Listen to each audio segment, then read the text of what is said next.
Hello students, this is Shaheen and in this particular lecture video we are going to discuss a further topic of BCom Honors and that is related to corporate law.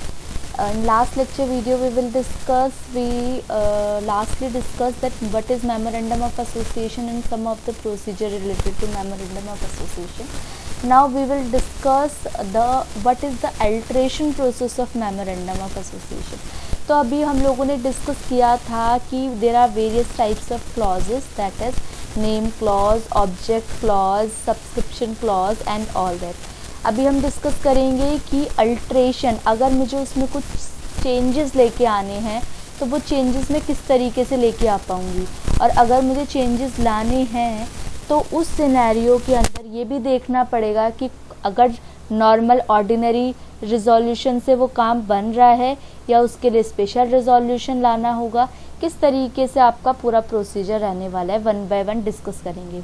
Alteration of name clause की अगर मैं बात करूं तो सबसे पहले change of name by special resolution. Special resolution के थ्रू अगर मुझे नाम में कुछ चेंजेस करने हैं तो मैं स्पेशल रिजोल्यूशन के थ्रू कर सकती हूँ, या तो फिर कंपनी अपना नाम बदल सकती है स्पेशल रिजोल्यूशन पास करके, लेकिन उसको वो सेंट्रल गवर्नमेंट को राइटिंग में देना पड़ेगा इस चीज़ के बीच बारे में इंफॉर्मेशन. लेकिन अगर उसको जस्ट नाम बढ़वाना है या कटवाना है, डिलीट करवाना है, तो उस सिनेरियो के अंदर जैसे प्राइवेट हटवाना है, जब मान लो प्राइवेट कंपनी पब्लिक में ट्रांसफ़र हो गई, ठीक है, तो उस केस में प्राइवेट हटवाना होगा. तो उस केस में ऐसे कोई इम्पॉर्टेंटली रिक्वायरमेंट नहीं है कि आपको स्पेशल रिजोल्यूशन पास करना पड़ेगा, वो जस्ट आपको बताना पड़ेगा ये सब चेंजेस के बारे में. नाउ अगर मैं नेक्स्ट बात करूं तो change of name not allowed. कभी कभी नाम में बदलाव अलाउड नहीं होते. अब कब अलाउड नहीं होते? अगर आपने रिटर्न फाइल नहीं की, जब फीलिंग इट्स एनुअल रिटर्न, ये सब लिखा हुआ है इसके अंदर. अगर आपने एनुअल रिटर्न फाइल नहीं की या आप डिफ़ॉल्ट डिबेंचर्स में आते हो, कंपनी आपकी ठीक नहीं है, तो उस सिनेरियो के अंदर ये कंपनी क्या करेगी, ये नहीं अलाउ करेगी. Changes of name not allowed. Now changes of name by ordinary resolution. Ordinary resolution के थ्रू कैसे हम चेंजेस कर सकते हैं? मान लो आइडेंटिकल नेम है, आपका और मेरी कंपनी का नाम मिलता जुलता है, तो उस केस में 15 दिन के अंदर अंदर आपको ये क्या करवाना पड़ेगा, नहीं 15 दिन के अंदर अंदर 3 मंथ के अंदर अंदर आपको वो नेम चेंज करवाना पड़ेगा अगर आपके ऐसे कोई सिम्टम्स दिख रहे हैं. If through inherent or otherwise a company is registered by a name which in the opinion of the central government is identical. central government कहती है कि मिलता जुलता नाम है, it shall change its name, उसको नाम चेंज करना पड़ेगा, ऑर्डिनरी रिजोल्यूशन पास करना पड़ेगा 3 महीने के अंदर अंदर ऑफ इशूइंग सच डायरेक्शंस. ये डायरेक्शंस इशू करने से पहले उसको नाम बदलना पड़ेगा. If a proprietor of registered trademark, और अगर कंपनी रजिस्टर्ड विद नेम, हाँ अगर रजिस्टर्ड भी किया हुआ है और नाम आइडेंटिकल है रजिस्ट्रेशन का, कॉपीराइट से रिलेटेड कोई क्लेम आ रहा है, तब भी उसको चेंजेस करवाने पड़ेंगे ऑर्डिनरी रिजोल्यूशन में. और उस टाइम पे क्या रहेगा, if a proprietor of a registered trademark applies to the central government that the name of the company मिलता जुलता है रजिस्टर्ड ट्रेडमार्क से, जो ऑलरेडी ट्रेडमार्क एक लॉन्च हो रखा है उससे मिलता जुलता है, तो with in 3 year of incorporation, incorporate हुई कंपनी, उसके 3 साल के अंदर अंदर आपको नेम चेंज करवाना पड़ेगा. और in such a case the company shall change its name, और किसी सिनेरियो में वो 6 मंथ हो जाता है from the issue of such direction by passing ordinary resolution. या तो 3 साल या कुछ केसेस के अंदर वो 6 मंथ हो जाता है. डिफ़ॉल्ट अगर आप कर गए, आपने ऐसा नहीं किया, मिलता जुलता नाम था, चेंजेस करवाने थे, अल्ट्रेशन करवानी थी नाम से रिलेटेड, लेकिन नहीं करवाया, तो क्या पनिश होगा, 1000 पर डे, जो कि टिल द डिफ़ॉल्ट, जब तक आपने वो डिफ़ॉल्ट कंटिन्यू रखा है, जो कि 5000 से लेके 1 लाख तक का हो सकता है. सेक्शन 16 थर्ड कहता है कि मेमोरेंडम में अल्ट्रेशन करवाना था, रिलेटेड टू नेम, लेकिन करवाया नहीं तो ये एक पेनल्टी के तौर पे ट्रीट किया जाएगा।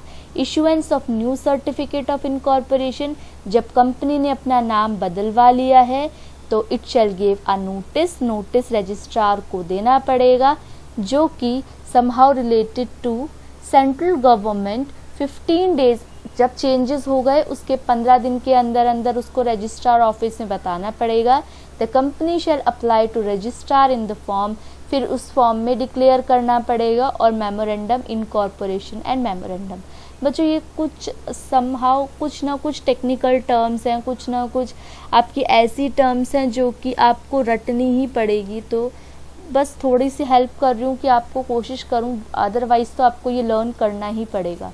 Now rights and obligation remain uneffective, मतलब आपने नाम बदला है, मान लो सपोज आपने नाम में चेंजेस किए हैं, तो क्या उससे आपके राइट्स और ऑब्लिगेशन अलग हो जाएंगी? नहीं, उनमें कोई फ़र्क नहीं पड़ेगा। नाम के बदलने से कंपनी जो ऑलरेडी काम करती थी या ऑलरेडी जो उसके राइट्स ऑब्लिगेशन थे वो एज इट इज़ रहेंगे।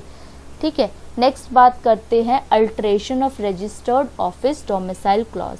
मीन्स अगर मान लो प्लेस से रिलेटेड कोई चेंजेस हुआ है, जहाँ रजिस्टर्ड ऑफिस था अलग सिटी में चला गया है, रजिस्टर्ड ऑफिस टाउन बदल दिया है, या रजिस्ट्रेशन ऑफिस स्टेट अलग हो गया है, तो भी आपको चेंजेस करवाने पड़ेंगे। Change of registered office from one place to another, अगर सेम सिटी में है तो 15 दिन के अंदर अंदर बता दो। Change of registered office from one town city और विलेज टू अनदर, उसी सेम स्टेट में है लेकिन टाउन या सिटी बदल गई है, तो आपको स्पेशल रेजोल्यूशन पास करना पड़ेगा और एक कंफर्मेशन देनी पड़ेगी। किसको? रीजनल डायरेक्टर को एक कंफर्मेशन देनी पड़ेगी, जो कि सेक्शन 12(5) कहता है। Section 12(5) provides that when the company changes it's registered office, जब भी बदलती है एक शहर से, एक गांव से दूसरे शहर में बदलती है, मीन्स शहर सेम रहेगा, एक लोकेलिटी चेंज करती है, तो उस सिनेरियो में the confirmation of regional director is to obtain, एक एप्लीकेशन जाएगी कंपनी के बिहाफ पे और उस पर पूरी की पूरी जस्टिफिकेशन होगी उसके बारे में। The jurisdiction of one registration of companies to the jurisdiction of another registrar. At present only Tamil Nadu and Maharashtra have more than one registrar. एक तमिलनाडु और महाराष्ट्र में एक से ज़्यादा रजिस्ट्रार हैं, अदरवाइज और किसी भी स्टेट में आपको नहीं मिलेंगे। नाउ अगर मैं बात करूं तो according to companies incorporation rule 2014, company shall apply in the form, company को इस फॉर्म में अप्लाई करना पड़ेगा, obtain the approval of the regional director. Rule number 28 of the company's rule 2014 provides that at least 1 month before filing any application, किसी भी application को file करने से पहले आपको नोटिस देना पड़ेगा 1 मंथ का।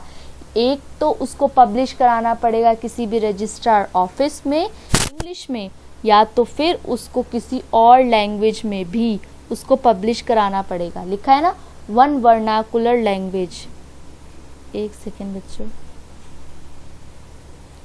तो उसको करना पड़ेगा। और क्या करना पड़ेगा? One vernacular newspaper circulating the district of the registered office. ठीक है, उसके बाद फिर वो इंडिविजुअल को, क्रेडिटर को नोटिस भेजा जाएगा। डेटर होल्डर, जो डिबेंचर होल्डर हैं and depositor of the company, उनसे ये पूछा जाएगा कि ये किस लिए रजिस्ट्रेशन ऑफिस चेंज हुआ है या जो भी उससे रिलेटेड चेंजेस है। रीजनल डायरेक्टर्स 21 दिनों के अंदर अंदर नोटिस भेजा जाएगा और फिर उसको मंजूरी मिल जाएगी।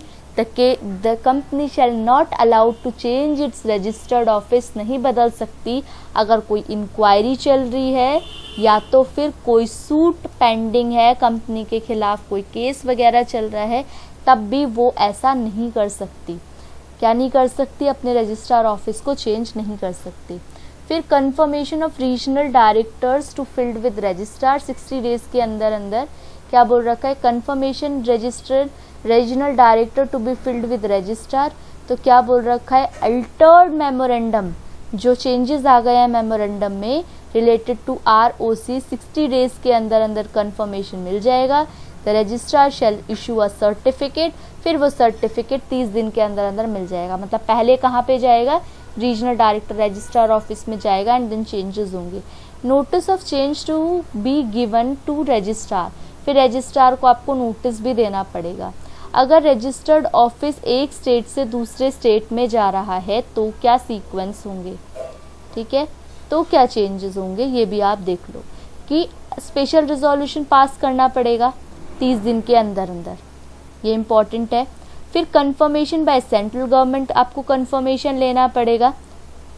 देख लो प्रोसीजर इसका कितना लॉन्ग प्रोसीजर है।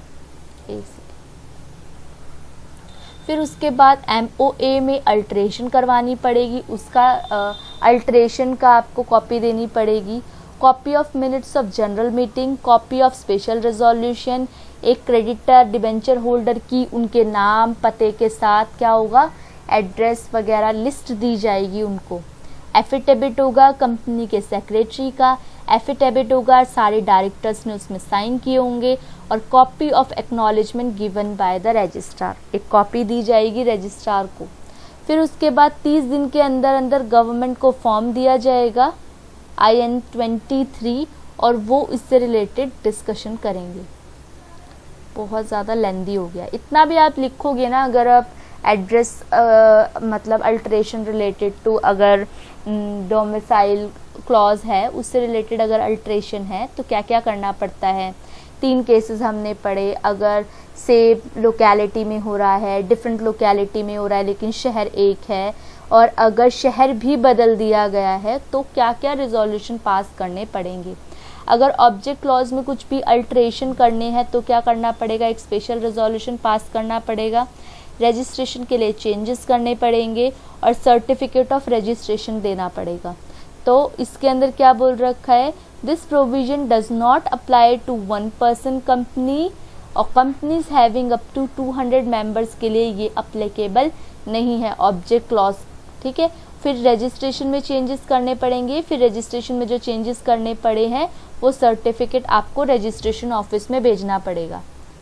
फिर उसके बाद स्पेशल रेजोल्यूशन इसी के रिलेटेड है, क्या बोल रखा है, कंपनीज वेयर, ये देखो ये रहा, companies where the money has been raised through prospectus, prospectus के थ्रू अगर कंपनी मनी रेज कर रही है तो स्पेशल रेजोल्यूशन पास करना पड़ता है 30 डेज के अंदर अंदर। किससे related, rule 32 of companies provide that special resolution to be pass should be made mode of postulate ballot, तो वो बताएंगे टोटल मनी कितनी रिसीव हुई, कितनी यूटिलाइज हुई, कितनी फालतू बची, और पर्टिकुलर प्रपोज्ड अल्ट्रेशन का ऑब्जेक्ट क्या है, जस्टिफिकेशन, अल्ट्रेशन आप कर क्यों रहे हो उसकी जस्टिफिकेशन, इससे इम्पैक्ट क्या पड़ेगा कंपनी की अर्निंग्स पे, क्योंकि भाई कहीं ना कहीं शेयर होल्डर का स्टेक तो उससे कंपनी का है। अगर ऑब्जेक्ट क्लॉज चेंज होगा तो ये कहीं ना कहीं किसको रिफ्लेक्ट बैक करेगा, कंपनी की अर्निंग को, कंपनी के प्रॉफिट को, और भी कुछ इंपॉर्टेंट इन्फॉर्मेशन उनको देनी पड़ेगी। और फिर copy where a copy of notice can be obtain. Publication in newspaper, newspaper में हमने सीखा कि अभी 1 इंग्लिश और 1 वर्नाकुलर लैंग्वेज में आपको बताना पड़ेगा इससे रिलेटेड इन्फॉर्मेशन।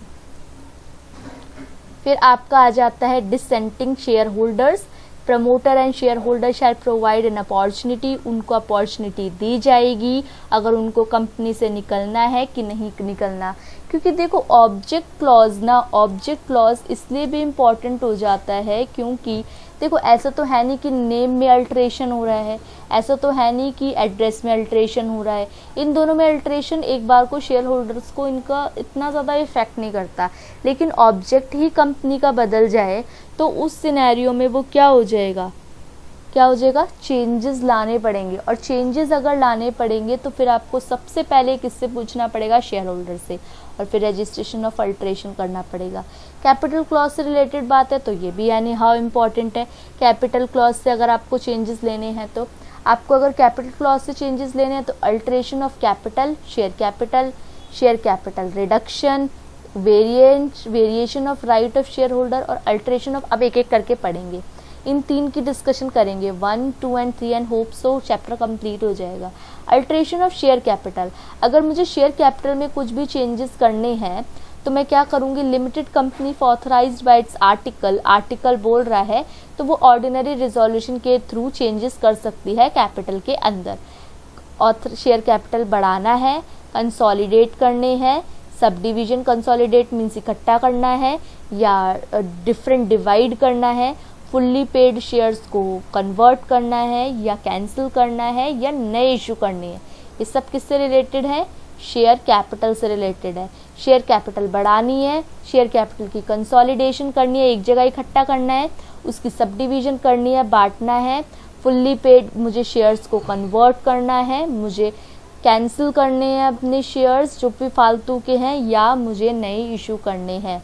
तो उन कंपनीज़ के लिए शेयर कैपिटल क्या री इशू होता है, या तो मुझे शेयर कैपिटल रिड्यूस करनी है, ऐसा भी हो सकता है कि रिड्यूस करनी हो तो इट में रिड्यूस और extinguish the liabilities of its share holder, cancel भी कर सकती है पेड अप जो शेयर कैपिटल है, एंड इट में पे भी कर सकती है, जिनका मनी लौट के आया है कंपनी के पास उनको वापस भी कर सकती है ना। सेक्शन 66, एक सेकेंड बच्चों, 1 2 3 4, 1 2 3 एंड 4, चलो इसको कोशिश करते हैं जितना हो जाए।